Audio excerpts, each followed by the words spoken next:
ಹರೇ ಕೃಷ್ಣ. ಭಗವದ್ಗೀತೆ ಅಧ್ಯಾಯ 3. ಶ್ಲೋಕದ ಅನುವಾದ ಹಾಗೂ ಶ್ಲೋಕದ ಭಾವಾರ್ಥ. ಶ್ಲೋಕ 37. ಶ್ರೀ ಭಗವಾನುವಾಚ. ಕಾಮಯಶ ಕ್ರೋಧಯಶ ರಜೋಗುಣ ಸಮುದ್ಭವ ಮಹಾಸನೋ ಮಹಾಪಾಪ್ಮ ವಿದ್ಯೇನ ಮಿಹ ವೈರಿಣಂ. ಅನುವಾದ.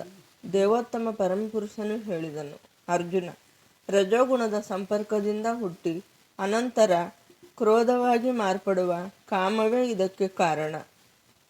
ಇದು ಎಲ್ಲವನ್ನೂ ನುಂಗಿ ಹಾಕುವ ಈ ಜಗತ್ತಿನ ಪಾಪಪೂರಿತ ಶತ್ರು. ಭಾವಾರ್ಥ. ಜೀವಿಗೆ ಐಹಿಕ ಸೃಷ್ಟಿಯೊಡನೆ ಸಂಬಂಧ ಬಂದಾಗ ರಜೋಗುಣದ ಸಹವಾಸದಿಂದ ಕೃಷ್ಣನಲ್ಲಿ ಅವನ ನಿತ್ಯ ಪ್ರೇಮವು ಕಾಮವಾಗಿ ಮಾರ್ಪಡುತ್ತದೆ. ಇದನ್ನೇ ಬೇರೆ ಮಾತುಗಳಲ್ಲಿ ಹೇಳುವುದಾದರೆ, ಹುಳಿ ಹುಣಸೆ ಹಣ್ಣಿನ ಸಂಪರ್ಕದಿಂದ ಹಾಲು ಮೊಸರಾಗುವಂತೆ ಭಗವಂತನ ಪ್ರೇಮದ ಅರಿವು ಕಾಮವಾಗಿ ಮಾರ್ಪಡುತ್ತದೆ. ಕಾಮಕ್ಕೆ ತೃಪ್ತಿಯು ದೊರೆಯದಿದ್ದಾಗ ಅದು ಕ್ರೋಧವಾಗುತ್ತದೆ.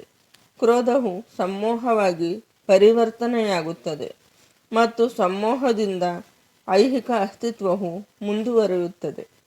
ಆದುದರಿಂದ ಕಾಮವು ಮನುಷ್ಯನ ಅತ್ಯಂತ ದೊಡ್ಡ ಶತ್ರು. ಶುದ್ಧವಾದ ಜೀವಿಯು ಐಹಿಕ ಜಗತ್ತಿನ ಬಲೆಯಲ್ಲಿಯೇ ಉಳಿದುಕೊಳ್ಳುವಂತೆ ಪ್ರೇರೇಪಿಸುವುದು ಕಾಮವೇ. ಕೋಪವು ತಮೋಗುಣದ ಅಭಿವ್ಯಕ್ತಿ. ಈ ಗುಣಗಳು ಕ್ರೋಧ ಮತ್ತು ಇದಕ್ಕೆ ಸಂಬಂಧಿಸಿದ ಇತರ ಫಲಗಳಾಗಿ ಕಾಣಿಸಿಕೊಳ್ಳುತ್ತವೆ. ರಜೋಗುಣವು ತಮೋಗುಣವಾಗಿ ಕೀಳು ಮಟ್ಟಕ್ಕೆ ಇಳಿಯದೆ ಬದುಕುವ ಮತ್ತು ಕೆಲಸ ಮಾಡುವ ನಿಯತ ರೀತಿಯಿಂದ ಸತ್ವಗುಣಕ್ಕೆ ಏರಿದರೆ ಮನುಷ್ಯನು ಕೋಪದ ಅಧಪತನದಿಂದ ಆಧ್ಯಾತ್ಮಿಕ ಆಸಕ್ತಿಯ ಮೂಲಕ ಉದ್ಧಾರವಾಗಬಹುದು. ದೇವೋತ್ತಮ ಪರಮಪುರುಷನು ಸದಾ ಬೆಳೆಯುತ್ತಿರುವ ತನ್ನ ದಿವ್ಯಾನಂದಕ್ಕಾಗಿ ತನ್ನನ್ನು ಅನೇಕವಾಗಿ ವಿಸ್ತರಿಸಿಕೊಂಡ. ಜೀವಿಗಳು ಈ ದಿವ್ಯಾನಂದದ ವಿಭಿನ್ನ ಅಂಶಗಳು. ಅವಕ್ಕೆ ಸ್ವಲ್ಪ ಮಟ್ಟಿನ ಸ್ವಾತಂತ್ರ್ಯವಿದೆ. ಆದರೆ ಈ ಸ್ವಾತಂತ್ರ್ಯವನ್ನು ದುರುಪಯೋಗ ಮಾಡಿಕೊಂಡಾಗ ಸೇವಾಭಾವವು ಇಂದ್ರಿಯ ಭೋಗದ ಪ್ರವೃತ್ತಿಯಾಗಿ ಪರಿವರ್ತನೆಯಾಗುತ್ತದೆ. ಆಗ ಅವರು ಕಾಮವಶರಾಗುತ್ತಾರೆ. ಬದ್ಧಾತ್ಮಗಳು ತಮ್ಮ ಈ ಕಾಮ ಪ್ರವೃತ್ತಿಗಳನ್ನು ಪೂರೈಸಿಕೊಳ್ಳಲೆಂದೇ ಭಗವಂತನು ಐಹಿಕ ಜಗತ್ತನ್ನು ಸೃಷ್ಟಿಸಿದ್ದಾನೆ.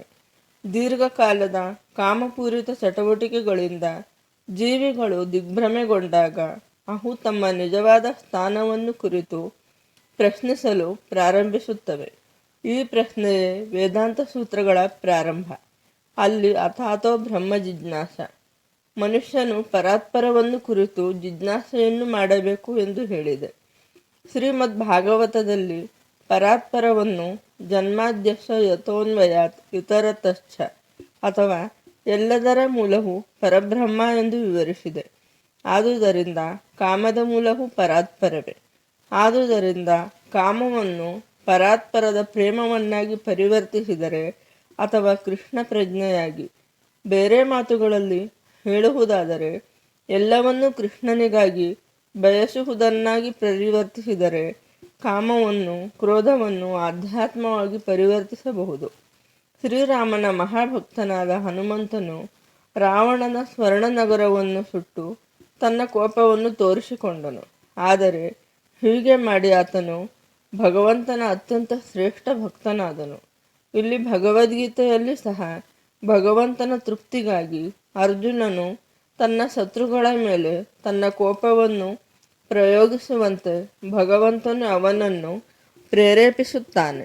ಆದುದರಿಂದ ಕಾಮ ಕ್ರೋಧಗಳನ್ನು ಕೃಷ್ಣ ಪ್ರಜ್ಞೆಯಲ್ಲಿ ಬಳಸಿಕೊಂಡಾಗ ಅವು ನಮ್ಮ ಶತ್ರುಗಳಾಗದೆ ಮಿತ್ರಗಳಾಗುತ್ತವೆ. ಶ್ಲೋಕ 38. ಧೂಮೇನಾವ್ರಿಯತೆ ವಹ್ನಿರ್ಯಥಾದರ್ಶೋ ಮಲೇನ ಚ ಯಥೋಲ್ಬೇನಾವೃತೋ ಗರ್ಭಸ್ತತಾ ತೇನೇದಮಾವೃತಂ. ಅನುವಾದ. ಬೆಂಕಿಯು ಹೊಗೆಯಿಂದ ಮುಚ್ಚಲ್ಪಟ್ಟಂತೆ, ಕನ್ನಡಿಯು ಧೂಳಿನಿಂದ ಮುಚ್ಚಲ್ಪಟ್ಟಂತೆ, ಭ್ರೂಣವು ಗರ್ಭಕೋಶದಿಂದ ಮುಚ್ಚಲ್ಪಟ್ಟಂತೆ ಜೀವಿಯು ಕಾಮದ ವಿವಿಧ ಪ್ರಮಾಣಗಳಿಂದ ಮುಚ್ಚಲ್ಪಟ್ಟಿದೆ. ಭಾವಾರ್ಥ. 3 ಪ್ರಮಾಣಗಳ ಆವರಣಗಳು ಜೀವಿಯನ್ನು ಮುಚ್ಚಿ ಅವನ ಶುದ್ಧ ಪ್ರಜ್ಞೆಯನ್ನು ಮಸುಕುಗೊಳಿಸುತ್ತವೆ. ಬೆಂಕಿಯಲ್ಲಿನ ಹೊಗೆ, ಕನ್ನಡಿಯ ಮೇಲಿನ ಧೂಳು, ಭ್ರೂಣದ ಸುತ್ತಣ ಗರ್ಭಕೋಶದಂತೆ ಇರುವ ಈ ಆವರಣವು ಕಾಮದ ವಿವಿಧ ತೋರಿಕೆಗಳು ಅಷ್ಟೆ. ಕಾಮವನ್ನು ಹೊಗೆಗೆ ಹೋಲಿಸಿದಾಗ ಕಿಡಿಯಂತೆ ಇರುವ ಜೀವಿಯ ಬೆಂಕಿಯು ಸ್ವಲ್ಪ ಮಟ್ಟಿಗೆ ಕಾಣುತ್ತದೆ ಎಂದು ಅರ್ಥ. ಬೇರೆ ಮಾತುಗಳಲ್ಲಿ ಹೇಳುವುದಾದರೆ, ಜೀವಿಯು ತನ್ನ ಕೃಷ್ಣ ಪ್ರಜ್ಞೆಯನ್ನು ಸ್ವಲ್ಪ ಮಟ್ಟಿಗೆ ಪ್ರದರ್ಶಿಸಿದಾಗ ಅವನನ್ನು ಹೊಗೆಯು ಮುಚ್ಚಿದ ಅಗ್ನಿಗೆ ಹೋಲಿಸಬಹುದು. ಹೊಗೆ ಇರುವಲ್ಲಿ ಅಗ್ನಿಯು ಇರಲೇಬೇಕು. ಆದರೂ ಪ್ರಾರಂಭದ ಘಟ್ಟದಲ್ಲಿ ಅಗ್ನಿಯು ಹೊರಕ್ಕೆ ಕಾಣಿಸಿಕೊಳ್ಳುವುದಿಲ್ಲ. ಈ ಘಟ್ಟವು ಕೃಷ್ಣ ಪ್ರಜ್ಞೆಯ ಆರಂಭಿಕ ಘಟ್ಟದಂತಿದೆ. ಕನ್ನಡಿಯ ಮೇಲಿನ ಧೂಳು. ಮನಸ್ಸಿನ ಕನ್ನಡಿಯನ್ನು ಹಲವಾರು ಆಧ್ಯಾತ್ಮಿಕ ರೀತಿಗಳಲ್ಲಿ ಶುಭ್ರಗೊಳಿಸುವ ವಿಧಾನಕ್ಕೆ ಸಂಬಂಧಿಸಿದೆ.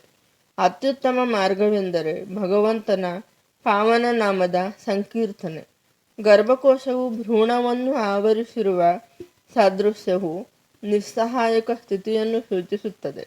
ಗರ್ಭದಲ್ಲಿರುವ ಶಿಶುವು ಎಷ್ಟು ನಿಸ್ಸಹಾಯಕ ಎಂದರೆ ಅದು ಅಲ್ಲಾಡಲು ಆಗದು. ಬದುಕಿನ ಈ ಸ್ಥಿತಿಯನ್ನು ಮರಗಳ ಸ್ಥಿತಿಗೆ ಹೋಲಿಸಬಹುದು. ಮರಗಳು ಜೀವಿಗಳೇ, ಆದರೆ ಕಾಮದ ಅತಿ ಹೆಚ್ಚು ಪ್ರದರ್ಶನವು ಕಾರಣವಾಗಿ ಅವುಗಳನ್ನು ಪ್ರಜ್ಞೆಯೇ ಇಲ್ಲವೇನೋ ಎಂಬಂತಹ ಸ್ಥಿತಿಗೆ ಹಾಕಲಾಗಿದೆ. ಮುಚ್ಚಿರುವ ಕನ್ನಡಿಯನ್ನು ಪಶುಪಕ್ಷಿಗಳಿಗೆ ಹೋಲಿಸಿದೆ. ಹೊಗೆಯಿಂದ ಆವೃತವಾದ ಅಗ್ನಿಯನ್ನು ಮನುಷ್ಯನಿಗೆ ಹೋಲಿಸಿದೆ. ಮನುಷ್ಯ ರೂಪದಲ್ಲಿ ಜೀವಿಯು ಕೃಷ್ಣ ಪ್ರಜ್ಞೆಯನ್ನು ಸ್ವಲ್ಪ ಮಟ್ಟಿಗೆ ಪುನಶ್ಚೇತನಗೊಳಿಸಬಹುದು. ಆತನು ಇನ್ನೂ ಬೆಳವಣಿಗೆಯನ್ನು ಸಾಧಿಸಿದರೆ ಆಧ್ಯಾತ್ಮಿಕ ಜೀವನದ ಅಗ್ನಿಯನ್ನು ತನ್ನಲ್ಲಿ ಹೊತ್ತಿಸಬಹುದು. ಬೆಂಕಿಯಲ್ಲಿನ ಹೊಗೆಯನ್ನು ಎಚ್ಚರಿಕೆಯಿಂದ ನಿರ್ವಹಿಸಿದರೆ ಬೆಂಕಿಯು ಪ್ರಜ್ವಲಿಸುವಂತೆ ಮಾಡಬಹುದು. ಆದುದರಿಂದ ಮಾನವ ಜನ್ಮವು ಐಹಿಕ ಅಸ್ತಿತ್ವದ ಗೋಜಿನಿಂದ ತಪ್ಪಿಸಿಕೊಳ್ಳಲು ಜೀವಿಗೆ ಒಂದು ಅವಕಾಶ. ಮನುಷ್ಯ ಜನ್ಮದಲ್ಲಿ ಸಮರ್ಥ ಮಾರ್ಗದರ್ಶನದಲ್ಲಿ ಕೃಷ್ಣ ಪ್ರಜ್ಞೆಯನ್ನು ಬೆಳೆಸಿಕೊಂಡು ಶತ್ರುವಾದ ಕಾಮವನ್ನು ಸೋಲಿಸಬಹುದು. ಶ್ಲೋಕ 39. ಆವೃತಂ ಜ್ಞಾನಮೇತೇನ ಅಜ್ಞಾನಿನೋ ನಿತ್ಯವೈರಿಣ ಕಾಮರೂಪೇಣ ಕೌಂತೆಯ ದುಷ್ಪುರುಷ ನಾಲ್ನಲೇನ ಚ. ಅನುವಾದ: ಹೀಗೆ ಪ್ರಾಜ್ಞನಾದ ಜೀವಿಯ ಶುದ್ಧ ಪ್ರಜ್ಞೆಯನ್ನು ಅವನ ನಿತ್ಯವೈರಿಯು ಕಾಮರೂಪದಿಂದ ಆವರಿಸುತ್ತದೆ. ಅದಕ್ಕೆ ತೃಪ್ತಿ ಎನ್ನುವುದೇ ಇಲ್ಲ. ಅದು ಅಗ್ನಿಯಂತೆ ಉರಿಯುತ್ತದೆ.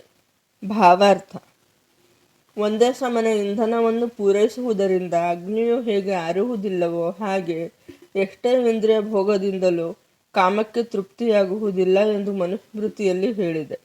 ಈ ಐಹಿಕ ಜಗತ್ತಿನಲ್ಲಿ ಎಲ್ಲ ಚಟುವಟಿಕೆಗಳ ಕೇಂದ್ರವು ಕಾಮ. ಆದುದರಿಂದ ಐಹಿಕ ಜಗತ್ತನ್ನು ಮೈಥುನ್ಯಾಗಾರ ಅಥವಾ ಕಾಮಜೀವನದ ಸರಪಳಿಗಳು ಎಂದು ಕರೆಯುತ್ತಾರೆ. ಸಾಮಾನ್ಯ ಜೈಲಿನಲ್ಲಿ ಅಪರಾಧಿಗಳನ್ನು ಕಂಬಿಗಳ ಹಿಂದೆ ಇಡುತ್ತಾರೆ. ಹಾಗೆಯೇ ಭಗವಂತನ ನಿಯಮಗಳನ್ನು ಉಲ್ಲಂಘಿಸಿದ ಅಪರಾಧಿಗಳಿಗೆ ಕಾಮಜೀವನದ ಕೈಕೋಳಗಳನ್ನು ತೊಡಿಸಲಾಗುತ್ತದೆ. ಇಂದ್ರಿಯ ಭೋಗದ ಆಧಾರದ ಮೇಲೆ ಐಹಿಕ ನಾಗರಿಕತೆಯನ್ನು ಬೆಳೆಸುವುದೆಂದರೆ ಜೀವಿಯ ಐಹಿಕ ಅಸ್ತಿತ್ವದ ಅವಧಿಯನ್ನು ಬೆಳೆಸುವುದು ಎಂದರ್ಥ. ಆದುದರಿಂದ ಈ ಕಾಮವು ಜೀವಿಯನ್ನು ಐಹಿಕ ಜಗತ್ತಿನಲ್ಲಿಯೇ ಉಳಿಸುವ ಸಂಕೇತ. ಇಂದ್ರಿಯ ಭೋಗದಲ್ಲಿ ಸ್ವಲ್ಪ ಸುಖದ ಭಾವನೆ ಇರಬಹುದು, ಆದರೆ ವಾಸ್ತವವಾಗಿ ಸುಖ ಎನ್ನಿಸುವ ಈ ಭಾವನೆಯು ಅಂತಿಮವಾಗಿ ಭೋಗ ಪಡುವವನ ಶತ್ರುವೇ ಆಗಿರುತ್ತದೆ. ಶ್ಲೋಕ 40.